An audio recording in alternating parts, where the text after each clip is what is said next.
Greetings to all of our viewers. Welcome to an intriguing journey into the world of royalty. It's a reality that's almost too incredible to believe.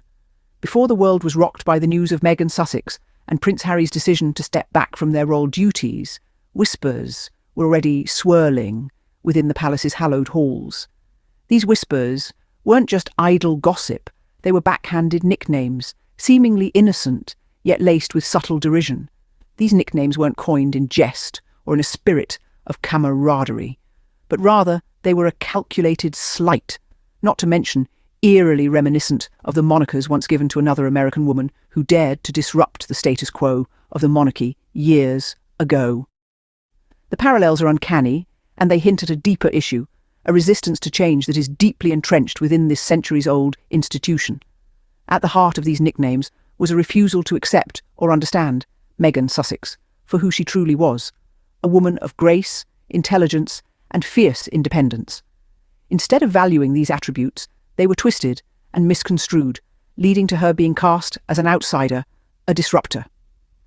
Even the most senior of royals weren't immune to this trend, joining in by bestowing upon her coded labels that were meant to sound flattering, but in truth carried with them a sharp sting. What these nicknames reveal is not just an aversion to change, but a deep-seated fear of it. Meghan Sussex, with her strength and confidence, was seen as a threat rather than an asset. Yet, in reality, it was her empathy, authenticity, and courage that the monarchy desperately needed to adapt to the modern world. This is just the beginning of a tale that unveils the resistance to change within the walls of a centuries-old institution. The journey before us is one filled with intrigue, power plays, and the undeniable courage of a woman who dared to be different. Behind the grandeur of the palace walls, a different story unfolds. A tale woven with half-truths, hidden meanings, and hurtful whispers. The woman at the centre of it all, Meghan Sussex, an American entrant into the age-old British monarchy. As Meghan stepped onto the royal stage, she was met, not with open arms, but with veiled mockery. The palace staff, steeped in tradition and resistant to change, chose not to see the woman she was. Instead, they painted her with broad strokes of prejudice and stereotype. Meghan, known for her intelligence, grace, and fierce independence, was redefined by the palace insiders. They portrayed her as an outsider, a disruptor, one who dared to challenge the status quo. And it wasn't just the staff. Even some of the senior royals reportedly joined the fray, bestowing upon her coded labels that carried a facade of flattery but were laced with sharp undertones. The woman who stood before them was not the caricature they chose to see. The woman who stood before them was a beacon of modernity, a breath of fresh air in the stuffy corridors of the palace. Yet, their refusal to recognise this only highlighted their own shortcomings, their resistance to change, their inability to embrace a new perspective, their steadfast adherence to an outdated system. These so-called nicknames were not just harmless jokes. They were a reflection of the deeply ingrained biases and stereotypes within the palace. They were a testament to the unwillingness of the institution to evolve, to adapt, to grow. In their mockery, they failed to see the woman of strength and courage who stood before them. They failed to see the woman who embodied everything the modern monarchy needed: empathy, authenticity, and the courage to challenge the status quo. An attempt to define her through outdated stereotypes, the palace staff failed to see the woman of grace and intelligence who stood before them. And in doing so, they revealed more about themselves than they ever did about Meghan Sussex. But what do these nicknames truly reveal? Peeling back the layers of these so-called pet names, it becomes glaringly evident that they are more than jests or playful banter. They are a mirror reflecting the institution's entrenched resistance to change, its fear of the unfamiliar, and its discomfort with anyone who dares to break the mould. Let's dissect this. Meghan was labelled an outsider, a term loaded with implications of her being different, not fitting in, and not adhering to the age-old traditions and norms. It was a way of othering her, creating a divide between her and the royal institution.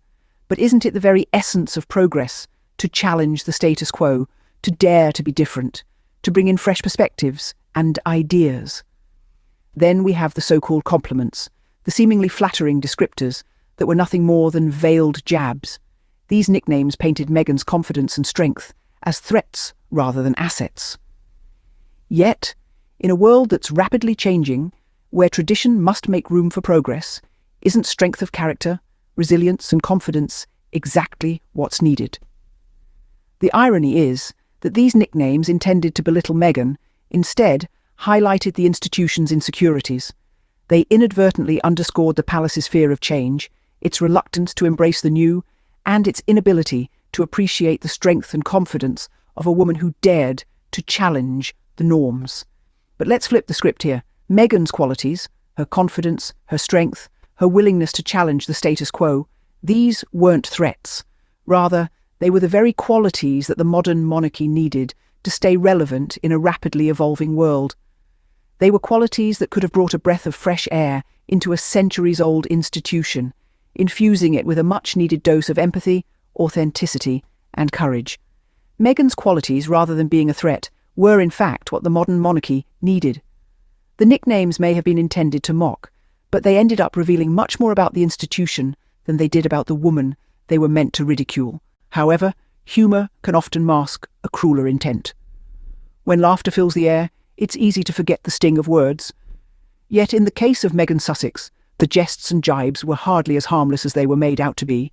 The nicknames, each one a veiled insult, served as a constant reminder of her outsider status. They were not the playful teasing one might expect among family or friends, but rather a subtle form of bullying, a way to make her feel small and unwelcome. These nicknames, soaked in derision, were not just an attack on Meghan's persona, but a mockery of her identity, her values, and her aspirations. Each one was a reminder that she was different, that she didn't fit the mould. They were a cruel way of saying, "You don't belong here." But the impact stretched beyond the personal. As Meghan faced these subtle attacks, the world watched. The nicknames became public, and the cruelty behind them was laid bare for all to see. It was a glaring display of the outdated traditions and attitudes that still lingered within the palace walls. This kind of humour, if we can even call it that, sent a message that was loud and clear. It said that those who dare to be different, who dare to challenge the status quo, will not be welcomed with open arms. It was a stark reminder that the institution was resistant to change, even in the face of a woman who had so much to offer. Ultimately, this cruel humour played a significant role in Meghan's decision to step back from royal duties. It was a clear sign that the environment within the palace was not conducive to her well-being. It was a sign that the respect and understanding she deserved were not forthcoming. The palace may have thought it clever, but the reality of their actions was far from a laughing matter. It's a sobering reminder that words, even those veiled in humour, have power and can cause real harm. It's a lesson we all need to remember. As we wrap up our journey, let's reflect on the lasting impressions. This chapter in royal history, with its shades of bias and resistance against change, leaves a remarkable legacy. It's a testament to the enduring strength of Meghan Sussex, an American woman who dared to defy stereotypes and showed the world the true meaning of dignity. The echoes of this tale resonate far beyond the palace walls. It's a story of how an institution, steeped in tradition, reacted when faced with a force of modernity and authenticity. It's a tale about the power of individuality and the courage to stand up against established norms. The nicknames, the mockery, the hidden meanings, all were attempts to diminish and belittle. But they failed to quell the spirit of a woman who embodied empathy, authenticity, and courage. Instead, they served to expose the deep-seated resistance to change within the institution itself. As time moves forward, the legacy of this chapter in royal history will continue to unfold. The whispers and backhanded nicknames will fade into the background, but the bravery and resilience of Meghan Sussex will remain. Her journey stands as a beacon for those who dare to challenge the status quo, who dare to be different. And history, with its unerring eye, will remember. It will remember the woman who walked into the palace with grace, intelligence, and independence. It will remember the woman who, when met with disdain, chose to walk away with her head held high, unbroken, and undiminished. In the end, the true colours of the institution were revealed, and the world watched as Meghan Sussex walked away with her head held high.